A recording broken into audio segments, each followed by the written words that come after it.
Son 3.400 niñas, adolescentes y mujeres reportadas como desaparecidas entre enero y julio. O sea, medio año hemos tenido 3.400 desapariciones.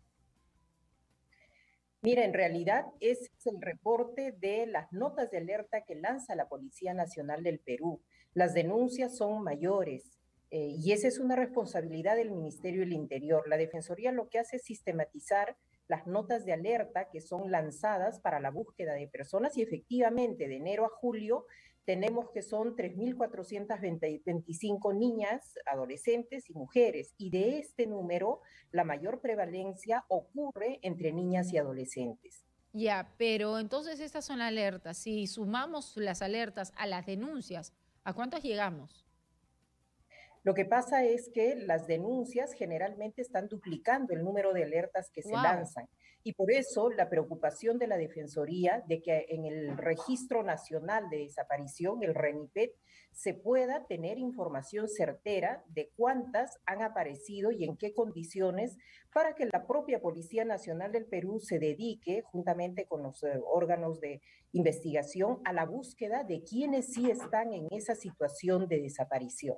Claro, pero esta cantidad, esta cifra, este dato no se tiene, entonces, Eliana, o sea, no sabemos de estas 3.400 niñas en alerta, no sabemos cuántas han aparecido y cuántas siguen desaparecidas, de las denuncias que hay, que si son el doble, entonces estamos hablando de 7.000 más, entonces estamos hablando de más de 10.000, ¿no? O de 11.000, al final mujeres, niñas y adolescentes con Exitosa. algún tipo de reporte de desaparición. No sabemos cuántas siguen desaparecidas y cuántas ya regresaron a su hogar.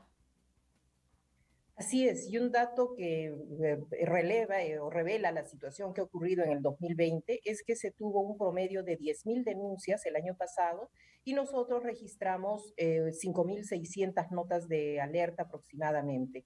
Entonces, ahí vino la preocupación de la Defensoría y el título de nuestro reporte justamente es la interrogante, ¿qué pasó con ellas?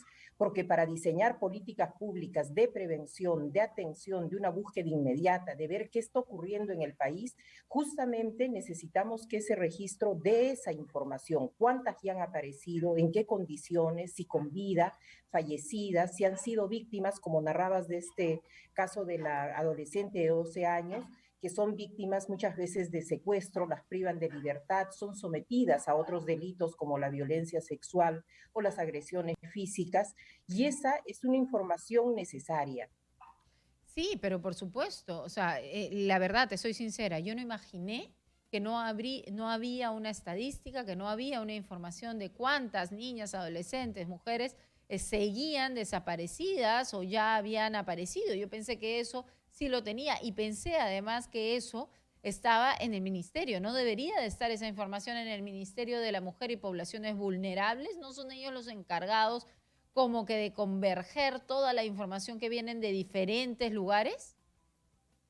En realidad hay una doble responsabilidad. Por un lado, el Ministerio del Interior tiene la responsabilidad del registro y es un registro que se alimenta de todos los casos de desaparición que se van sumando a lo largo y ancho del país en las comisarías. Y el Ministerio de la Mujer tiene la responsabilidad básicamente de hacer seguimiento a Exitosa. los familiares, porque es muy doloroso buscar a una persona desaparecida a través de sus equipos multidisciplinarios, pero también cuando una persona que es una mujer, por decir, víctima de violencia o una menor o un menor de edad en cualquier situación, el SEM tiene que encargarse de darle el soporte, porque ellos tienen que ser sometidos a una serie de evaluaciones psicológicas, físicas o psiquiátricas para saber en qué condición están y también si es que su desaparición tiene que ver como causa con hechos de violencia en su entorno familiar. Entonces, no es de que aparezcan inmediatamente se ponga a disposición de la familia, No tiene que haber porque un en muchos análisis, casos una surgen investigación. exactamente una investigación. Entonces, hay una responsabilidad compartida y por ello, desde la Defensoría del Pueblo,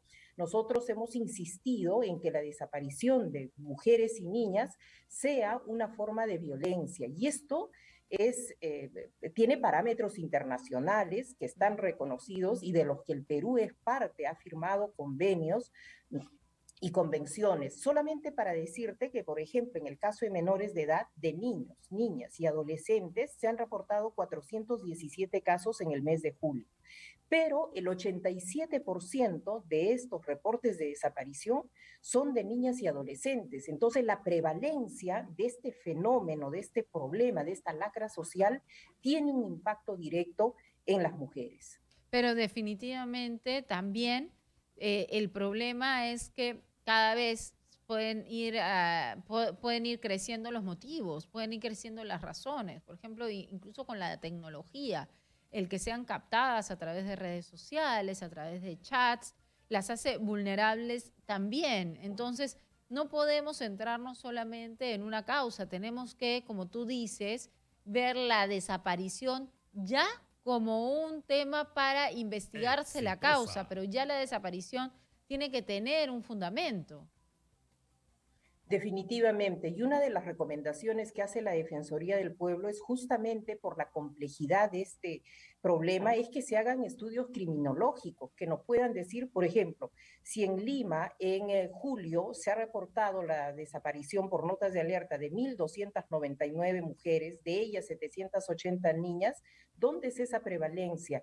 ¿Qué hogares tenían? ¿Cómo es que desempeñan su vida?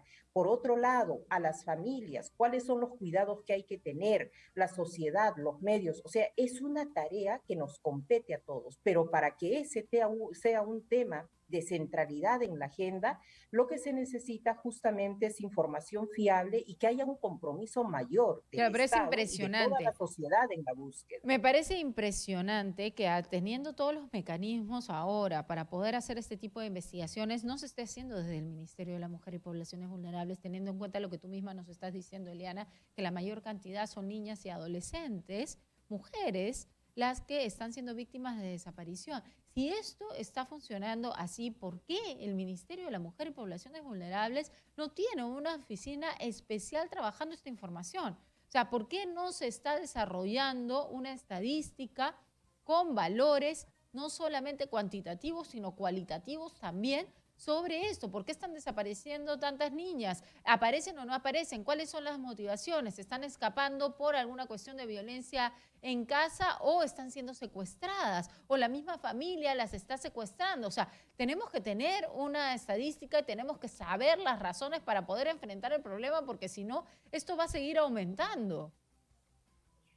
Definitivamente. Y una de las cosas en las que han coincidido la Defensoría del Pueblo con el Ministerio de la Mujer desde la gestión de la señora Montenegro y Silvia Loli es que sí es una forma de violencia contra las mujeres y ha habido un compromiso formal del Ministerio de la Mujer para poder incluir en el reglamento de la ley 30364, que es la ley justamente que previene, sanciona, investiga la violencia contra mujeres e integrantes del grupo familiar de esta forma de violencia. Nosotros esperamos que en esta gestión eso pueda ser una realidad y que finalmente se vuelva en una respuesta a esas familias que están buscando a las hijas, a las primas, sobrinas, nietas y que necesitan una respuesta más efectiva. Y por el Ministerio del Interior continuar con el fortalecimiento de este registro nacional, involucrar al Ministerio de Transportes, a los reguladores para que haya una georreferenciación de equipos móviles que sea inmediata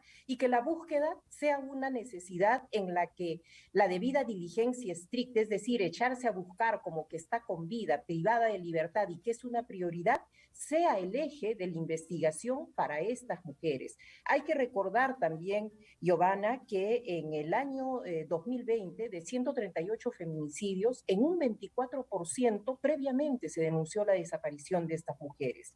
Y a julio de este año, de 92 casos que tiene registrada la Defensoría del Pueblo, en 9, o sea, el 10%, previamente se denunció la desaparición. Entonces, sí hay una asociación directa en muchos de estos casos de mujeres que desaparecieron, no dieron signos de vida y que finalmente aparecen como cadáveres o otras que han aparecido pero víctimas de una serie de delitos. Sí, pues es que el tema es que la desaparición puede estar ligada directamente al feminicidio, como puede estar ligada también a la trata de personas. Entonces, me imagino que los casos están desperdigados por muchas divisiones de la policía y también por muchas fiscalías diferentes. Pero esto justamente para eso existe el ministerio, para poder esta data tenerla, analizarla e investigarla, de manera que podamos tener información para poder ir a luchar contra este problema. Si no tenemos información, no va a haber una lucha sincera.